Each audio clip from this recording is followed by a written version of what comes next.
My name's Peter Kistler, and I'm reporting for Heart Rhythm TV, and it's my great pleasure to be joined by Professor Pierre Jaïs from Bordeaux, France. Pierre's really been at the forefront of electroporation.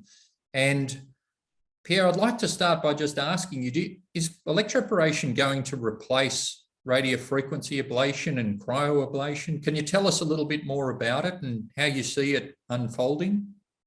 Well, I think it has all the ingredients for taking over the thermal energies, yes. And so I don't know if it's going to happen, but I think it should happen because the advantages are really there.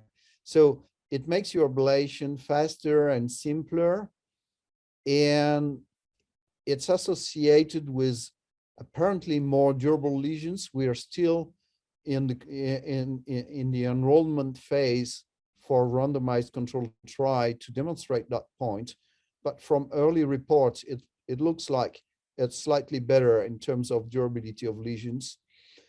But the biggest advantage in my mind is that it takes over some risk of complications. So the most devastating one is fistulas with the esophagus, which I'm confident will not happen, at least with the electroporation recipes I've been using, because you can deliver right on the esophagus in animals and nothing happens. So this I'm really confident. Plus we did some acute MRI, lead guide enhancement, nothing visible in the esophagus, never ever. While in patients ablated with thermal energies, you have some lesions in the esophagus in 45% of them. So it's really a big major safety advantage. There are other more subtle advantages, I think. I mentioned this MRI study we did. It respects much better the atrial function, both the reservoir function and the systolic function. So I think this could be also interesting. There is no retractile scar with PFA, which happened with thermal energies. So this is probably related to the finding by MRI that the reservoir function is preserved more than with thermal energies. Okay. You know that the phrenic nerve, even if it's captured, and even if you may see, it's very rare, but in 2 or 3 per thousand, something like that, you may have a transient dysfunction of the phrenic nerve.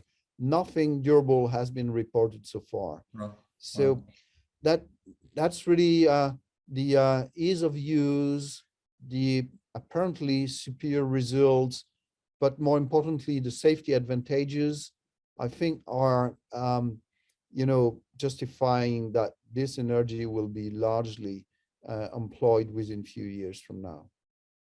So do you think it will help us with the durability of linear lesions as well? Yeah, that's a very good question. And I'm pretty optimistic it will, generally speaking. Now, the thing with linear lesions is that the two most popular, at least in Bordeaux, mitral isthmus line and posterior or roof line, are bridged by some epicardial structures, so vein of Marshall, septopulmonary bundle, that includes fat in their tissue composition. And fat is terrible, whatever energy you use, but it probably applies to electroporation as well, because it's electrical, and fat insulates from electrical propagation. So that remains to be studied, and we have an ongoing trial here where we compare our RF and electroporation for linear lesions as well. Preliminary results, not from here, but from other centers, are encouraging, and it seems to be superior, but it remains to be demonstrated. Does electroporation offer the ability to deploy much larger lesions? Do you think it has the potential to be dangerous, dare I? Yes. Oh, definitely, yes. Of course. So it all depends on the type of catheter you use to deliver electroporation, of course, because the bigger footprint with the bigger size of the ablation catheter. But yes, generally speaking, definitely. And I think that we should think twice before, inducing major restrictions in the atria, because we have to have some atrial function left once sinus rhythm is restored. That's really important. Okay, well, thank you very much, Pierre. Really appreciate what looks like a very exciting future ahead in EP with electroporation. Thank you very much, Pierre. Thank you, Peter. It was a pleasure. Thank you.